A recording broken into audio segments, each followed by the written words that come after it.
Hello guys, ಇವತ್ತು ನನ್ನ friend ಹೊಸ ಗಾಡಿ ಇತ್ತು. ಸೊ ನಾನು ರೆಡಿಯಾಗಿ ಹೋಗ್ತಾ ಇದ್ದೀನಿ. ಅವ್ನು ಮಾರ್ನಿಂಗಿಂದ ತುಂಬ ಕಾಲ್ ಮಾಡ್ತಾ ಇದ್ದಾನೆ. ನೈಟ್ ಮಲ್ಗೋದು ತುಂಬ ಲೇಟಾಗಿತ್ತು, ಸೊ ಹೇಳೋಕ್ಕಾಗಿಲ್ಲ. ಇವಾಗ ಆಲ್ರೆಡಿ ಲೇಟ್ ಆಗಿದೆ. ಎಷ್ಟು ಬೈಕೋತಾಯ್ತಾನೋ ಬೋಳಿ ಮಗ. ಇವಾಗ ಆಲ್ರೆಡಿ ಅವನು ಡೆಲಿವರಿ ತಗೊಂಡಿರ್ತಾನೆ. ಜಸ್ಟ್ ಹೋಗಿ ಮಾತಾಡಿಸ್ಕೊಂಡು ವಾಪಸ್ ಬರಬೇಕು. ಮತ್ತು ನಾನು ಡ್ಯೂಟಿ ಬೇರೆ ಹೋಗಬೇಕಿತ್ತು. ಸೊ ಹೋಗುವ ಬನ್ನಿ. ಫಸ್ಟ್ ಟೈಮ್ ಬೇರೆ ಬ್ಲಾಗ್ ಮಾಡ್ತಾಯಿದ್ದೀನಿ. ತುಂಬ ಭಯ ಆಗ್ತದೆ. ಏನು ಮಾತಾಡ್ಬೇಕಂತಾನೆ ಗೊತ್ತಾಗ್ತಾ ಇಲ್ಲ. ಬನ್ನಿ ಯಾರು ಏನೋ ಮಾತಾಡ್ಕೊಂಡು ಹೋಗೋ. ಕರೆಕ್ಟಾಗಿ ಟ್ರಾಫಿಕ್ಗೆ ಸಿಕ್ಕಾಕೊಂಡು ಬೀಳ್ತೀನಿ ಇವಾಗ. ಪರವಾಗಿಲ್ಲ, ಈ ಟೈಮಲ್ಲಿ ಜಾಸ್ತಿ ಟ್ರಾಫಿಕ್ ಇರೋದ. ಬೇಗ ರೀಚ್ ಹಾಕ್ಕೊಂಡು ಅವ್ನು ಮಾತಾಡಿಸಿ ಮತ್ತೆ ವಾಪಸ್ ಬಂದ್ಬಿಡು. ಗುರು, ನಮ್ಮ ಹತ್ರ ಬೈಕ್ ಇದೆ, ಆದರೆ ಕೂರಿಸ್ಕೊಂಡು ಓಡಾಡಲಿ ಹುಡುಗಿನೇ ಇಲ್ಲ. ಏನು ಮಾಡೋದು? ಏನು ಮಾಡೋಕ್ಕಾಗಲ್ಲ. ಸಿಂಗಲ್ ಲೈಫು ಗೋಲ್ಡನ್ ಲೈಫ್ ಇದ್ದಂತೆ. ಅಯ್ಯೋ, ಈ ಅಂಕಲ್ ಆಂಟಿ ಲವ್ ಸ್ಟೋರಿ ನನ್ನ ಕೈಲಿ ನೋಡಕ್ಕಾಯ್ತಿಲ್ವೇ? ಇವಾಗ ನಾನು ನನ್ನ ಫ್ರೆಂಡು ಹೊರಟಿದ್ದೀವಿ. ಅವನಿಲ್ಲೇ ಎಲ್ಲೋ ಹಿಂದ್ಗಡೆ ಇರಬೇಕು. ನಾನು ಸಿಂಗಲ್ಲು, ಅವನು ಸಿಂಗಲ್ಲೇ. ಬನ್ನಿ ಜುಯಿ ಅಂತ ಹೋಗ್ಬಿಡ್ವಾ. ಬೇಗ ಬೇಗ ಹೋಗಬೇಕು, ಯಾಕೆಂದರೆ ನಾನು ಬೇಗ ಡ್ಯೂಟಿಗೆ ಬರಬೇಕು. 2 o'clock ನಂದು ಲಾಗಿನ್ ಇರುತ್ತೆ. ಎಷ್ಟೇ ಟ್ರಾಫಿಕ್ ಇದ್ರೂ ನುಗ್ಸ್ಕೊಂಡು ಹೋಗ್ತಾ ಇರೋದೇ ಮುಂದೆ. ನಾವು ಹೋಗ್ತಿರೋ ಶೋರೂಮ್ ಇವಾಗ ಇಲ್ಲಿಂದ 4-5 ಕಿಲೋಮೀಟ್ರ್ ಇರ್ಬೋದು.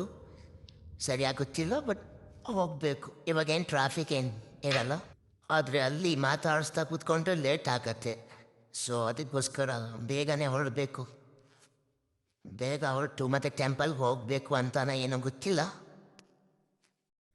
ನಾನೇ ಲೇಟ್ ಅಂದರೆ ನನ್ನ ಫ್ರೆಂಡ್ ಇನ್ನೂ ಲೇಟು. ಇವಾಗ ಬರ್ತಾ ಇದ್ದಾನೆ ಹಿಂದ್ಗಡೆ ನೋಡಿ.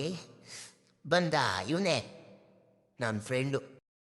ಗುರು, ಈ ಟರ್ನಿಂಗಲ್ಲಿ ಮಾತ್ರ ಯಾವತ್ತೂ ಪೊಲೀಸ್ ಇರ್ತಾರೆ, ನೋಡ್ಕೊಂಡೇ ಹೋಗಬೇಕು. ನೋಡಿ ಬರ್ತಾ ಇದ್ದಾನೆ. ಯಾರನ್ನೂ ಹಾಕೊಂಡ ಬಿಡಿ, ನಾವು ಸೇಫ್. Let's go. ನಾನಿರೋದು ನಿಯರ್ ಫಿನಿಕ್ಸ್ ಮಾಲು. ಇವಾಗ ಅದೇ ರೂಟಲ್ಲಿ ಹೋಗ್ತಾ ಇದ್ದೀನಿ. ಅಲ್ಲಿಂದ ಒಂದು 3 ಕಿಲೋಮೀಟರ್ಸ್ ಇದೆ.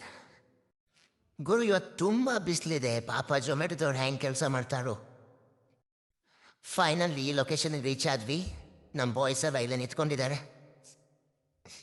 ನೋಡಿ ಹೆಂಗೆ ನೋಡ್ತಾ ಇದ್ದಾರೆ ನೋಡಿ, ಕಳ್ಳಂತಾರೆ.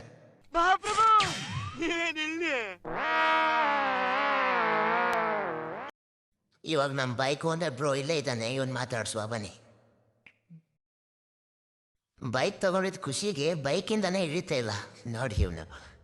ಇವನಿಗೆ ಎಕ್ಸ್ಪಲ್ಸ್ ಬಿಟ್ರೆ ಮತ್ತೆ ಯಾವ ಬೈಕು ಇಷ್ಟ ಆಗಿಲ್ಲ. ಇಲ್ಲಿ ತನಕ ಹುಡುಕಿ ಫೈನಲ್ಲಿ ಹೊಸ ಗಾಡಿನ ಇಳಿಸ್ಬಿಟ್ಟ ನಮ್ಮ ಹುಡುಗ.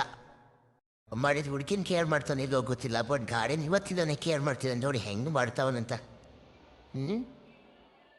ಆದರೂ ನಮ್ಮ ಹುಡುಗರಿಗೆ ಅಮ್ಮನ ಬಿಟ್ಟರೆ ಎಷ್ಟು ಪ್ರೀತಿ ಇರೋದೆ ನಮ್ಮ ಬೈಕ್ ಮೇಲೂ. ನಮ್ಮ ಗಾಡಿನ ಎಷ್ಟು ನಾವು ಚೆನ್ನಾಗಿ ನೋಡ್ಕೊಳ್ತೀವಿ ಅಂದರೆ, ನಮ್ಮನ್ನು ನಾವು ಅಷ್ಟು ಕೇರ್ ಮಾಡ್ಕೊಳ್ತಿರೋದು ಅಷ್ಟು ನಾವು ಚೆನ್ನಾಗಿ ನೋಡ್ಕೊಳ್ತೀವಿ. ಗಾಡಿ ಅಂದರೆ ಎಲ್ಲ ಹುಡುಗರ ಲೈಫಲ್ಲೂ ಅಷ್ಟೇ. ನಮ್ಮ ಬ್ರೋ ಬನ್ನಿ ಗಾಡಿ ಪೂಜೆ ಮಾಡಿಸ್ಕೊಂಡು ಹಾಗೆ ಹೊರಡುವ ಅಂತ ಇದ್ದಾನೆ. ಆದರೆ ನಾನು ತುಂಬ ಲೇಟಾಗಿ ಹೋಗಿದೆ, ಆಗಲ್ಲ. ಇವಾಗ ನಾನು ರೂಮಿಗೆ ಹೋಗಲೇಬೇಕು, ಯಾಕೆಂದರೆ ನಾನು ಡ್ಯೂಟಿಗೆ ಹೋಗಬೇಕು. ಇದಂದರೆ ಲೇಟ್ ಆದರೆ ಆಗಲ್ಲ. ಬಿಡಿ, ಮತ್ತೆ ಮೀಟ್ ಆಗುವ. ಡ್ಯೂಟಿ ಮುಗಿಸ್ಕೊಂಡು ಹಾಗೆ ಅವ್ನು ಮೀಟ್ ಆಗಿ ಅವನ ಜೊತೆ ಮಾತಾಡ್ಕೊಂಡು ಆಮೇಲೆ ಬರುವ. ಓಕೆ, ಇನ್ನು ಮುಂದೆ ರೈಡ್ ಹೋಗ್ತಾ ಇರ್ತೀವಲ್ಲ. ರೈಡ್ ಹೋಗ್ತಿದ್ದು ತುಂಬಾ ಟೈಮ್ ಆಯಿತು. ಬೆಂಗ್ಳೂರು ಬಂದಮೇಲೆ ಅಂತೂ ರೈಡೇ ಮಾಡಿಲ್ಲ. ಮೊದಲೆಲ್ಲ ಫ್ರೆಂಡ್ಸ್ ಎಲ್ಲ ಜೊತೆಗಿರ್ತಿದ್ವಿ, ಅವಾಗ ರೈಡಲ್ಲಿ ಹಾಕ್ತಾ ಇರ್ತಿದ್ವಿ. ಇವಾಗ ಬರೀ ಕೆಲಸ ಅಷ್ಟೇ. ಬ್ಯಾಂಗ್ಳೂರು ಬಂದಮೇಲೆ ಲೈಫ್ ಹೆಂಗಾಗಿದೆ ಅಂದರೆ, ಕೆಲಸ ಮಾಡು ಮಲ್ಕೋ, ಬೇರೆ ಯೋಚನೆನೇ ಇಲ್ಲ. ನಮ್ಮ ಬಗ್ಗೆ ನಮ್ಗೆ ಯೋಚನೆ ಮಾಡೋಕ್ಕೆ ಹೋಗ್ತಾ ಇದ್ದೀವಿ. ಹಂಗಾಗ್ಬಿಟ್ಟಿದೆ. ನಿಮ್ಮ ಲೈಫು ಹಿಂಗೆ ಆಗಿರತ್ತಲ್ಲ ಬೆಂಗಳೂರಲ್ಲಿರೋರು. ಏನು ಮಾಡೋಕ್ಕಾಗಲ್ಲ. ಮನೆ ಊರು ಎಲ್ಲ ಬಿಟ್ಕೊಂಡು ಈ ಕಡೆ ಇಲ್ಲಿ ಬಂದು ನಾಯಿ ಥರ ಕೆಲಸ ಮಾಡಬೇಕು. ಏನು ಮಾಡೋಕ್ಕಾಗಲ್ಲ. ಮಿಡಲ್ ಕ್ಲಾಸ್ ಲೈಫೇ ಹೀಗೆ. ಗುರು, ಯೋಚನೆ ಮಾಡೋದು ಬಿಟ್ಟು ಮುಂದಿನ ಲೈಫ್ ಕಡೆ ನೋಡೋಣ. ಆಯಿತು ಗುರು, ಇವತ್ತಿನ ಬ್ಲಾಗ್ ಇಷ್ಟೇ. ನಿಮ್ಮ ಬ್ಲಾಗಲ್ಲಿ ಸಿಗ್ತೀನಿ. ಬಿಡಿ ತನಕ ಬಾಯ್, ಟೇಕ್ ಕೇರ್.